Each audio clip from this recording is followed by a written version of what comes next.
नमस्कार everyone, I hope आप सब बहुत अच्छे हैं और बहुत अच्छे से मेहनत कर रहे होंगे। तो आज हम बात करते हैं पेपर अटेम्प्टिंग स्ट्रेटजी के बारे में। देखो, स्कोर जो है आपका वो तो आपकी नॉलेज के ऊपर ही डिपेंड करेगा, उसको तो कोई और बाहर वाला चेंज नहीं कर सकता है। बट आपको ना एक पेपर अटेम्प्टिंग स्ट्रेटजी ज़रूर अपनी फिगर आउट कर लेनी चाहिए इस जर्नी के अंदर, पूरे अभी से लेके आपके मार्च तक, कि आपको पेपर कैसे करना है, आपका एक लेआउट क्या होना चाहिए पेपर देने का। ओके, और जो आपकी पेपर अटेम्प्टिंग स्ट्रैटेजी है उसी के ऊपर आपकी रैंक डिसाइड होती है, और उसी रैंक से आपको कॉलेज मिलता है। स्कोर से आपको कॉलेज नहीं मिलता है, आपकी रैंक से आपको कॉलेज मिलता है। और हर साल पेपर अलग अलग आता है, तो आपको पेपर को किस तरीके से पकड़ना चाहिए कि अब हम कैसे करेंगे ये पेपर। अगर थोड़ा हार्ड आ जाता है, थोड़ा ईजी आ जाता है, बिल्कुल ईजी आ जाता है, तो हमें किस तरीके से करना चाहिए। तो देखो, इस तरीके के अंदर दो चीज़ों के अंदर बाइफर्केट करेंगे कि एक तो आप 30 सेकंड के अंदर बिल्कुल पेपर को फटाफट से पेज पलट के देख लें कि किस टाइप का पेपर आया हुआ है। ये कुछ एक लोगों को बेनिफिट करता है। मैंने पूरे साल कभी नहीं देखा कि पेपर किस टाइप का है, और लास्ट में मैंने नीट वाले पेपर के अंदर देख लिया कि भाई पेपर आया कैसा है, चलो एक बार देख लेते हैं। क्योंकि नीट के पेपर से एक दिन पहले मैंने देखा था यूट्यूब के ऊपर कि आपको देख लेना चाहिए, इससे आपको आइडिया मिलता है पेपर कैसा है। बल्कि इस चीज़ ने मेरे माइंड के ऊपर एक थोड़ा नेगेटिव इम्पैक्ट डाल दिया। मुझे थोड़ा सा लेंदी लग रहा था पेपर, बट फिर भी चलो ठीक है, अब जैसा था इट्स ऑल राइट। बट आप ये चीज़ बहुत पहले ही अपनी सारे एग्जाम्स के अंदर ट्राई करके देख लें, ताकि आप लास्ट में कुछ चेंज ना करें। इससे आपको बहुत आपको जो आता होगा वो भी आपके बहुत सारे क्वेश्चंस गलत हो जाएंगे, जो कि आप कभी उस चीज़ का रिग्रेट निकाल नहीं पाते अपने मन से। बट ठीक है, अब जो होना होता है वो तो होता ही है। बट उससे एक दूसरी चीज़ आती है कि आप सीधे अपने फेवरेट सेक्शन पे जाए। अब आपको नहीं पता पेपर हार्ड है, इजी है, जो भी, आप सीधा अपने फेवरेट सेक्शन पे जाए, उसको करना शुरू कर दें। अब इन दोनों तरीकों के अंदर से आप एक चीज़ चूज़ कर लें। अब बात आती है इसके बाद क्या करना होता है। इसके बाद जैसे जैसे आप क्वेश्चंस करेंगे ना, अब देखो ऐसा नहीं है हर बच्चे को सेम लगेगा। सबसे पहले तो अपना 100% दो कि मैंने अपनी तरफ से पूरा का पूरा काम कर लिया है, मेरी तरफ से मेरा 100% काम कंप्लीट है, मुझे सब आता है। पेपर के अंदर यही सोच के बैठना होता है कि मुझे सारा आता है, जो मैंने पढ़ा है पेपर उसी के अंदर से आया हुआ है, वही सारे क्वेश्चंस इसके अंदर है। कॉन्फिडेंट रहना है, ठीक है। ये नहीं सोचना कि कुछ ऐसा आ गया था जो मुझे नहीं आता। तुमने सब पढ़ा है, तुम ये सोच के बैठो पेपर के अंदर इस पेपर को देने वाले सारे बच्चे ऐसे ही बैठे हैं, बट तुमने सब पढ़ा है। तुम्हें इस लेवल का कॉन्फिडेंस आ जाना चाहिए अपनी मेहनत से, ठीक है।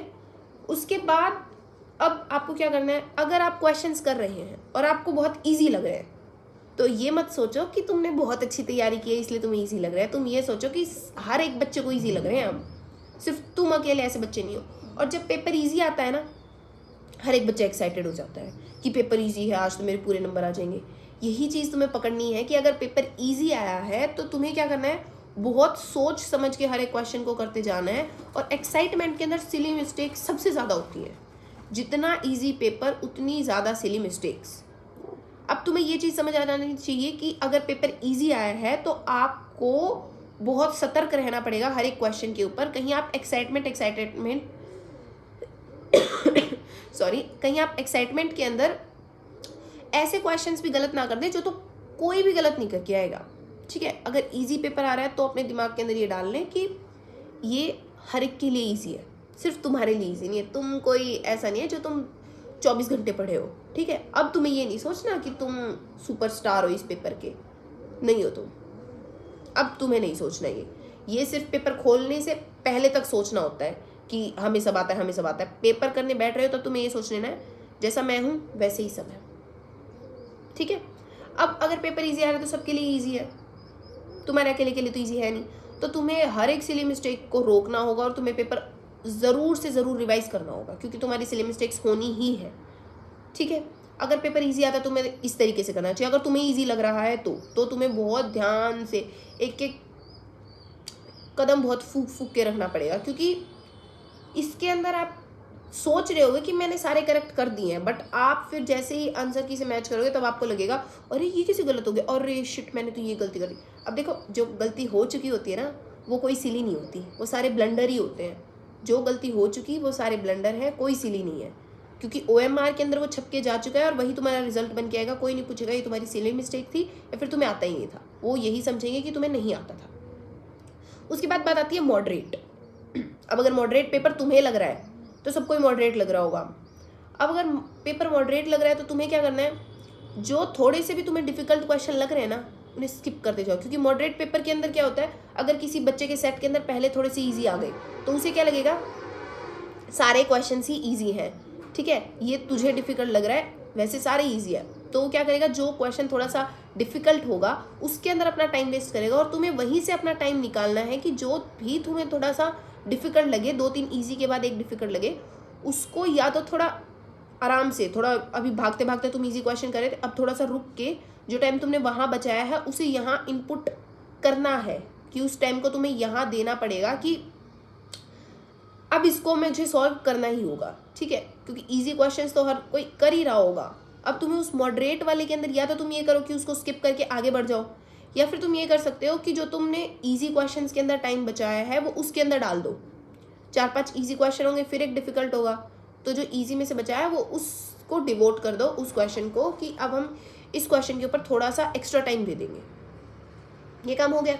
और फिर अगर आप उसे छोड़ रहे हैं तो फिर आप लास्ट में क्या करें, उन सारे क्वेश्चंस को करें, और जब मॉडरेट पेपर आता है तब भी हमारे पास रिवाइज करने का टाइम तो बचता ही है, तो रिवाइज तो करना ही चाहिए, ठीक है। मॉडरेट पेपर आता है तब भी तुम्हें यही करना है, क्योंकि अब तुम्हें ना बहुत फोकस से करना पड़ेगा, क्योंकि मॉडरेट पेपर के अंदर रैंक मॉडरेट नहीं आनी चाहिए, रैंक तुम्हारी अच्छी आनी चाहिए। वो कैसे अच्छी आएगी, कि तुम हार्ड क्वेश्चंस को थोड़ा सा या तो ज़्यादा टाइम दो या फिर उनको स्किप करके बाद में टाइम दो, ठीक है। और इजी क्वेश्चंस को ध्यान से ही करो, क्योंकि इजी क्वेश्चंस को हर कोई लाइटली लेता है, हर कोई गलत कर देता है और फिर बाद में पछताता है, मेरा तो इजी ही गलत होते हैं, मैं क्या करूं, मुझे तो आता तो सारा है पर मेरे तो इजी ही गलत होते हैं। इजी क्यों गलत हो रहे हैं, क्योंकि तुम ओवर कॉन्फिडेंट हो जाते हो कि हमें आता है, ठीक है।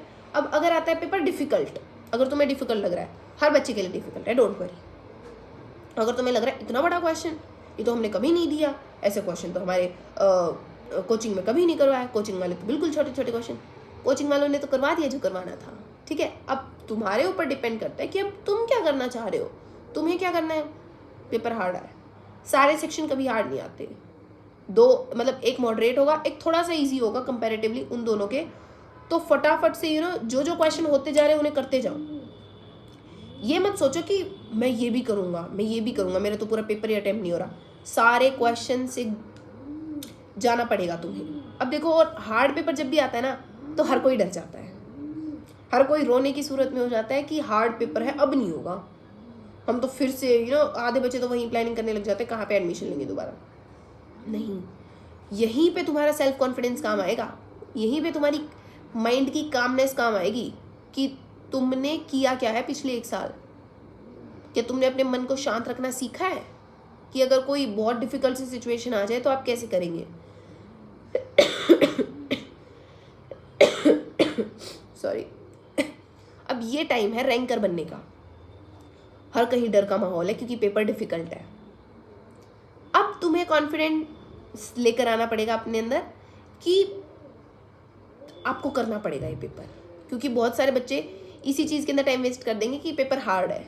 तुम्हें वही टाइम बचाना है कि पेपर करना है, हार्ड है चाहे इजी है, अब तो हार्ड आ ही चुका है बट तुम्हें तो करना ही पड़ेगा। और सबसे पहले छोटे छोटे क्वेश्चंस ढूंढ लो, फटाफट उन्हें कर लो, और फिर हार्ड क्वेश्चंस के ऊपर थोड़ा सा टाइम दो। अगर नहीं हो रहा है तो उसे स्किप कर दो, गलत मत करना, क्योंकि हार्ड पेपर के अंदर एक नंबर के अंदर काफ़ी डिफरेंस पहुंच जाता है, क्योंकि हार्ड पेपर के अंदर बच्चे यही सोचते हैं छोड़ ही देते हैं, इससे अच्छा गलत करने के बजाय छोड़ दो, ठीक है। बट अगर आप कॉन्फिडेंट है कि हाँ मेरा सही है तो ही आप करो। वैसे कई बार यही होता है, जो गलत होता है उसी में कॉन्फिडेंस रहता है, बट नहीं, दोबारा सॉल्व करके देख लो एक बार और कॉन्फिडेंस रखो। हार्ड पेपर के अंदर, हार्ड पेपर के अंदर रैंक लाना सबसे ईजी है, डरना नहीं है उसके अंदर बस खुशी से ये करना है, यही मेरी लास्ट बैटल है, इसी को मुझे जीतना है। और जो हार्ड बैटल्स को जीतता है ना, असली वॉरियर वही है, ठीक है। इजी बैटल के अंदर हर कोई सिली मिस्टेक्स करके बोलता रहता है, बट जो हार्ड बैटल के अंदर अच्छे से अपने ब्रेन को ये समझा पाया कि नहीं, भले ही हार्ड है पर तुझे करके जाना है, क्योंकि बाहर कोई नहीं पूछेगा पेपर हार्ड था, नहीं हुआ, बाकियों का कैसे हो गया। फिर अगर इतना ही हार्ड था तो किसी की भी कट ऑफ क्लियर नहीं होनी चाहिए थी, बच्चों का तो सिलेक्शन होगा। अब तुम्हारे ऊपर डिपेंड करता है तुमने अपने ब्रेन को किस तरीके से ट्रेन किया है कि आपको करना कैसे है पेपर। और पेपर अभी जितने भी पेपर करें उन्हें एनालाइज ज़रूर करें। आई विल ट्राई कि मैं एक पेपर एनालिसिस के ऊपर एक अलग से वीडियो बनाऊं। एंड आई होप आप लोगों को ये वीडियो समझ आई होगी, अच्छी लगी होगी। Thanks for watching, thanks for your time, I am extremely grateful. And paper जितने तरीके के दे सकते हो उतने दो, there is no limit to exams, just go for them and find out आप कहाँ कमी छोड़ रहे हो, उसे पूरी कीजिए। Just fill the gaps and you will shine very much bright, very much, and you'll just bring a very beautiful result. and I hope कि आप लोग बहुत अच्छा सा रिजल्ट निकालें और बहुत अच्छा सा सिलेक्शन लेके मुझे बताएं। I will be very happy for you people and thank you so much. Tata, bye bye.